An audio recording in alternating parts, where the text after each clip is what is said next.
नमस्कार मंडळी. मायबोलीच्या सरी तुमच्या आमच्या घरी या मालिकेच्या चौथ्या पुष्पात मी पल्लवी येवतीकर आपले मनपूर्वक स्वागत करते. कसे आहात सगळे? मजेत आहात ना? आज आम्ही तुमच्यासमोर सादर करणार आहोत एक कविता आणि एक नाट्यप्रवेश. कविता सादर करतायत आपले मित्र वीरेन देशपांडे आणि नाट्यप्रवेश घेऊन येत आहेत रंगयात्री नाट्यसंस्था शार्लेट. चला तर मग आता सुरुवात करूया. एक छोटीशी आठवणसुद्धा आपलं सारं आयुष्य कसं सुगंधित करून जाते हे सांगणाऱ्या ह्या कवितेने. नमस्कार मंडळी, मी वीरेन देशपांडे आपल्यासमोर एक कविता सादर करीत आहे. कवयित्री आहेत शिल्पा देशपांडे. कवितेचं शीर्षक आहे तुझं आठवणीत येणं. तुझं आठवणीत येणं, स्वच्छ निळ्या आभाळात औचित्य भरून येणं. तुझं आठवणीत येणं, अंतरांच्या दिवसामधला गंध दाटून येणं. तुझं आठवणीत येणं, सुकलेल्या ठोक्यामधलं बोहरलेलं गाणं. तुझं आठवणीत येणं, गर्दीत बसल्या बसल्या मी माझा हरवून जाणं. तुझं आठवणीत येणं, काळजामधला पाऊस अलगद डोळ्यात दाटून जाणं. तुझं आठवणीत येणं, तुझं आठवणीत येणं, तुझ्याशिवाय तुझ्यासोबत पुन्हा जगून घेणं. तुझं आठवणीत येणं. मंडळी, आता आपण बघणार आहोत प्रज्ञा आपटे लिखित आणि दिग्दर्शित रंगयात्री ग्रुप शार्लेट यांनी प्रस्तुत केलेला एक हृदयस्पर्शी नाट्यप्रवेश. आणि या कथेचं नाव आहे कलिंगर.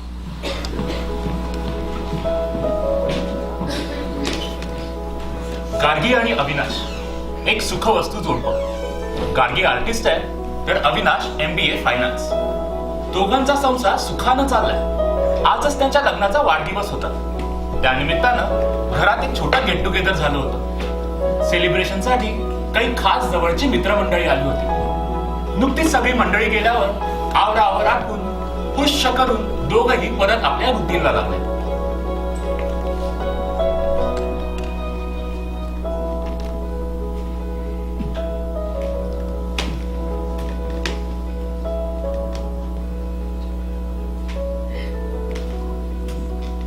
कपडे नाही बदललेस अजून? हा, अगं उद्या ऑफिसमध्ये बोर्डला प्रेझेंटेशन द्यायचं. त्याचा फायनल रिव्ह्यू करतो आणि बदल. आपल्या ग्रुपवर फोटो आलेत, पाहिलंस? मस्त आहे ना रे आपला ग्रुप. काही लोक पण ना न घेत न. का म्हणालीस का? हो, मी असं म्हटलं काही लोक. जाऊ दे, काम कर. काय झालं सांग ना. नक्की. यु नो व्हॉट, मला असं वाटतं की वैशाली आहे ना, Vaishali, I think she is jealous of me. वा, म्हणजे तू कन्क्लुजन काढून पण मोकळी झालीस. मग आता मी काय मदत करू? मी अजिबात गंमत करायच्या मूड मध्ये नाही. सिरियसली बोलते. अगं 20 वर्ष झाली आपल्या लग्नाला, पण तुझ्या नाकावर राग आहे ना अजून तसाच आहे. हेच असंच नेहमी काहीतरी डायव्हर्ट करून बोलायचं. आज आपली अॅनिव्हर्सरी आहे म्हणून सगळ्यांना पार्टीला बोलवलं होतं. मग आज तरी तोंड बंद ठेवायला काय हरकत होती तिला? कोणाला? वैशालीला. जरा सुद्धा लक्ष नाही माझ्या बोलण्याकडे. बापरे, प्रकरण थोडं गंभीर दिसतंय. आज काय चाललं होतं माहितीये का? तोंड फाटेस्तवर आपल्या मैत्रिणीचं कौतुक चाललं होतं. का तर म्हणे स्वतःच एक मूल असताना दुसरं मूल दत्तक घेतलंय. काय वर्षाव चालला होता. अरे काय, तुला काही कॉमेंट नाही करायचे का? गार्गी, तुला नक्की कशाचा त्रास होतोय?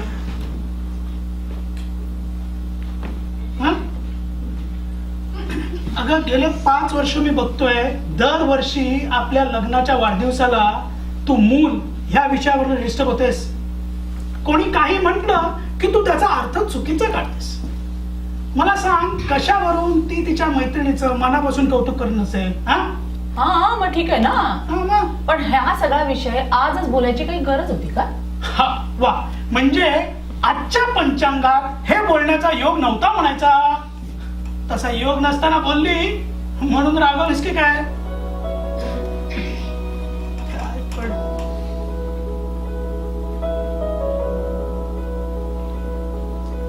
ए गार्गी, अगं काय चाललंय तुझ्या डोक्यात? चल आपण बाहेर जाऊया का फिरायला, तुला बरं वाटेल. चल. हवी हा. घर म्हणजे नुसतं सजवलेल्या भिंती, महागड्या वस्तू, पॉश फर्निचर इतकंच नसतं ना रे. अभि बस ना. तुला माहिती माझ्या लहानपणी मला घर कसं हवं होतं ते? कलिंगडासारखं. कलिंगड. ए, तुला ही अशा ऍबस्ट्रॅक्ट गोष्टींची आवड आहे ना लहानपणापासून, म्हणूनच तू आज एक सक्सेसफुल आर्टिस्ट आहे. Tell you. अच्छा, म्हणजे तू फायनान्स फील्ड मध्ये आज यशस्वी आहेस कारण तुम्ही पिढीच्या सावकार, नाही का? ऐक ना, ऐक ना, तुला माहितीये आम्ही ना दरवर्षी उन्हाळ्याच्या सुट्टीत अलिबागला जायचो. हा अच्छा, याचं पण काय? हा. रोज दुपारी आम्ही सगळी मुलं खेळून ओसरीवर यायचो आणि माझी आजी सगळ्यांना कलिंगड चिरून द्यायची. एके दिवशी मला ताप आला होता म्हणून मी गेले नव्हते, घरीच होते. तरी पण सगळी मुलं घरी आली आणि माझी आजी त्यांना ज्या सफाईने वेळेवर कलिंगड चिरून देत होती ना, ते मी अगदी निरखून बघत होते. एक कलिंगड जरासं कच्चं निघालं. मग मी ते तिच्याकडून मागून घेतलं आणि झाडूच्या काडीने कोरून कोरून मी ना त्यातून माझं घर बनवलं. कलिंगडाचं घर. बाहेरून हिरवं हिरवंगार आणि आतून लाल शाल. मला ना नेहमी वाटायचं अशा गार गार कलिंगड खाण्यात मजा येते तर अशा घरात राहायला किती मजा येईल ना. लहानपण किती छान असतं ना रे. अभि, अभि, आपण आपण एक मुलगी घेऊया. नाही म्हणजे दत्तक घेऊया. नाही नको, नाही का? म्हणजे म्हणजे आपण नुसतंच आणूया. नाही म्हणजे आधी आणूया आणि नाही जमलं ना तर देऊन टाकू. गार्गी, बस बस बस. मला सांग, तुझा विचार पक्का झालाय? अगं, मूल दत्तक घेण्याबद्दल आपल्या दोघांचं नक्की काहीच ठरत नव्हतं आणि म्हणूनच आपण आपल्या करिअरमध्ये स्वतःला झोकून द्यायचं ठरवलं. बरोबर? अगं, बघता बघता 20 वर्ष झाली आपल्या लग्नाला.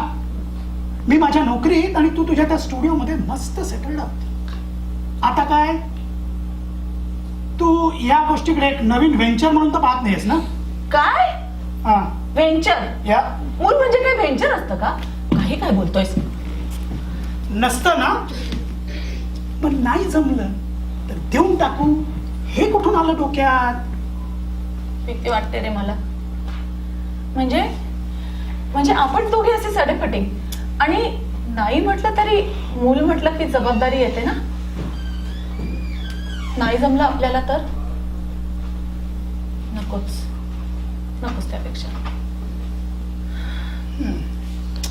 बघ, इतका विचार नको करूस, मिळेल तुला तुझं उत्तर. You know what, topic change. आपण आता नॅचरल्स मध्ये आईस्क्रीम खायला जायचं. आता new flavour of the month. कमा कपडे छान दिसतेस. कोण बघते आपल्याला ह्या वेळेला? कमा.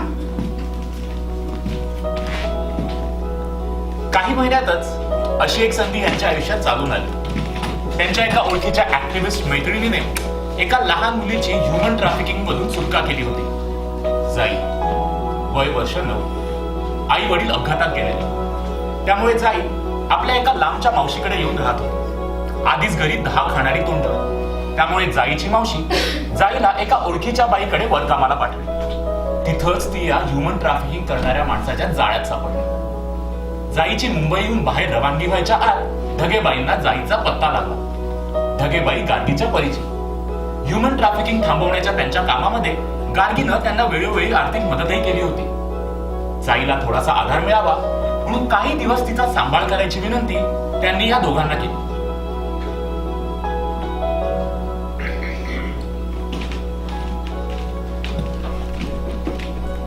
ए अभि, ऐक ना. एक मिनिट. अभि, आपण घाई तर नाही ना करतोय? नाही, मी सांगतो त्याला.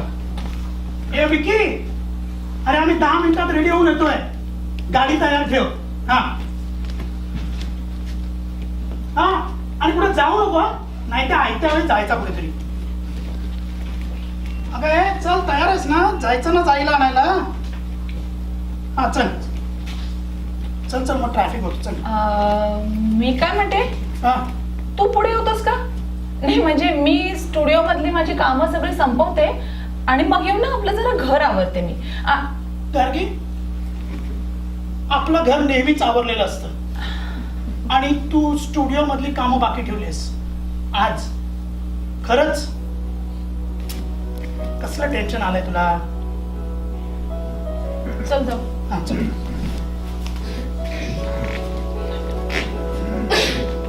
गार्गी आणि अविनाशनं जाईला घरी आणलं. तिची सोय एका स्वतंत्र बेडरूम मध्ये केली गेली, जी गार्गीनं स्वतः नीट लक्ष देऊन सजवली होती. सुरुवातीला काही दिवस जाई घरात जरा बुजूनच राहत असे. कसं वागावं हेच तिला मुळी कळत नसे. तिला रुळण्यामध्ये थोडी मदत व्हावी म्हणून गार्गी तिला बागेत घेऊन गेली. तिला डान्सच्या क्लासला घेऊन गेली. पण म्हणावं तसं जाई मोकळेपणी वागत नव्हती.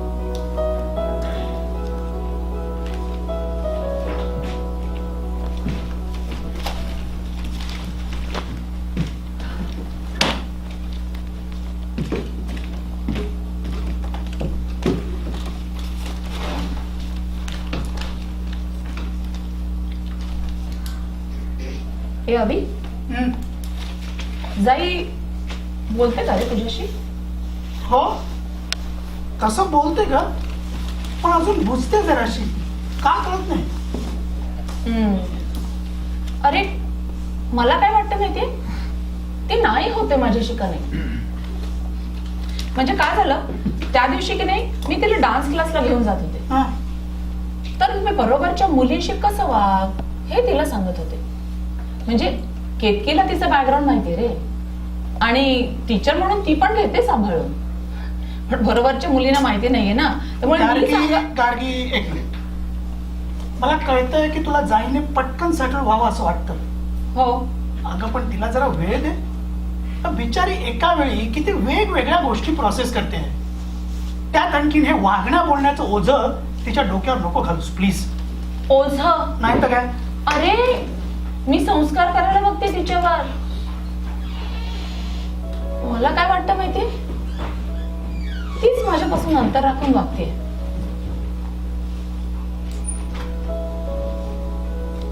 काही दिवसातच जाई आणि अविनाश यांच्यात चांगली गट्टी जमली. पण गार्गी मात्र जरा अंतर राखूनच वागत होती. जाईचे कपडे, तिचं खाणं पिणं याकडे गार्गीचं चोख लक्ष होतं. पण इतर वेळी मात्र कशाला लावायचा जीव, एक दिवस जाणारच नाही असा विचार करून गार्गी जाईशी जेवढ्याच तेवढंच वागली.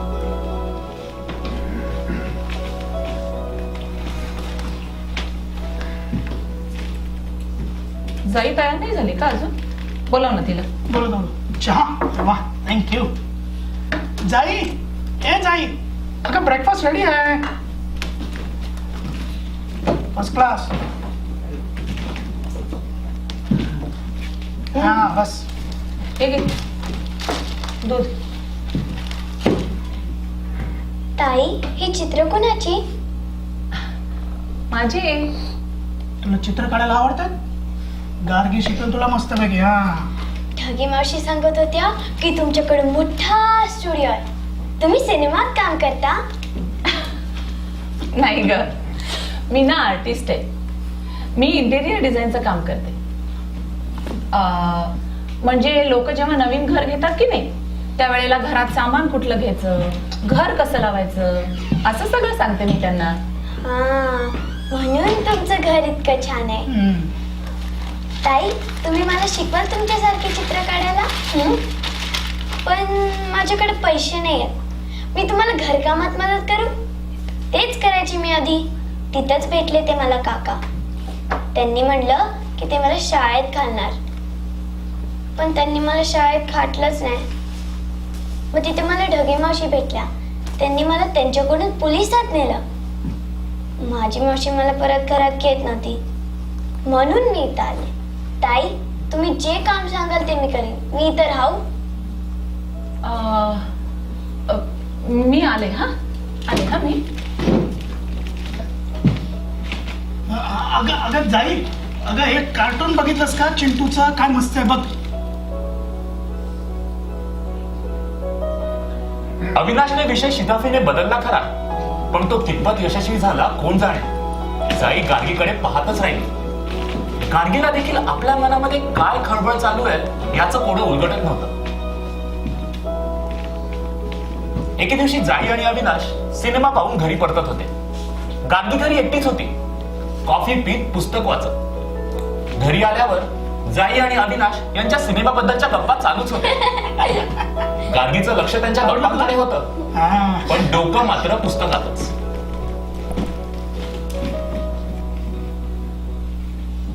गार्गी, अगं बोललीस का ढगेबाईंशी? कशाबद्दल? अगं जाईच्या शाळेबद्दल. आपण कसं घालणार आहोत तिला शाळेत? अगं तिचं पेपर वर्क कोण करणार? आपण सगळा खर्च देऊ, पण तिची कायद्याने जबाबदारी कोणाकडे असेल? बोललीस का? नाही अजून. काय तू पण ना. अरे तसं नाही, माझी ना अजून तयारीच होत नाहीये. हा? नाही म्हणजे तुझं ठीक आहे रे, तुझी जमले गट्टी तिच्याशी. मला असं वाटतं चांगली आई होणं मला नाही जमलं तर. चांगली आई? अगं चांगली आई म्हणजे काय वाटतं तुला? अगं सख्खे आई वडील मुलं वाढवताना चुकत नसतील का? एवढा काय भाव करतेस? हे बघ, ते चुकले ना तर त्यांच्या चुका त्यांना माफ असतील, आणि आपण जर चुकलो ना तर लोक हसतील, नावं ठेवतील आपल्याला. हे बघ, चांगले आई बाप व्हायला मुलाला जन्म द्यावाच लागतो असं मला वाटत नाही. पण हे तू कसं विसरू शकतोस की जाई आपल्याशी कोणत्याही प्रकारे बायोलॉजिकली रिलेटेड नाही. आपण म्हणतो ना की हे मी माझ्या आईसारखं करते, ते मी माझ्या वडिलांसारखं करते. तिच्या बाबतीत असं काहीच नाहीये. आपल्यात काहीच कॉमन नाहीये. आमच्यात काहीच कॉमन नाही. काका, हे बघा मी चित्र काढली. चित्र काढली? बरं बस इकडे दाखव मला. बघू. ताई थांबा ना. हा, अगं तुला ते कोल्ड कॉफी आणि आईस्क्रीम आवडतं ना, ते बनवायला जाते. बघू दे काय गिरमिट केलंय ते. गिरवीत नाही, काय चित्र काढले. कसली चित्र काढलीस? घराची? अरे ही तर वॉटर स्लाइड आहे. हे तुझं घर आहे? पुढे बघा ना. पुढे बघा. बर. अरे वा, हे काय आहे? कलिंगड. हे माझं घर. आणि त्याला उलट केलं की त्याची बनती टोपी. त्या टोपीत लपून बसायचं, म्हणजे कुणालाच दिसणार नाही. मी पहिला जिथं काम करायची ना, त्या मावशीने मला एक कलिंगड दिलं. मी त्याला कोरून त्याचं घर काढलं.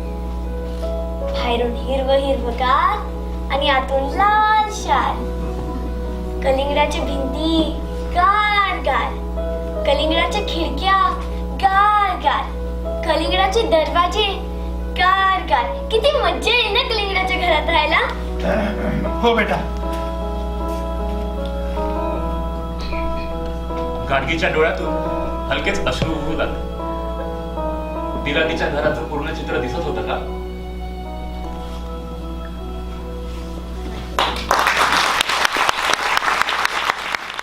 मंडळी, आता निरोपाची वेळ. सर्व कलाकारांचे मनापासून आभार. लवकरच पुन्हा भेटूया. तोपर्यंत घरी राहा, सुरक्षित राहा. नमस्कार.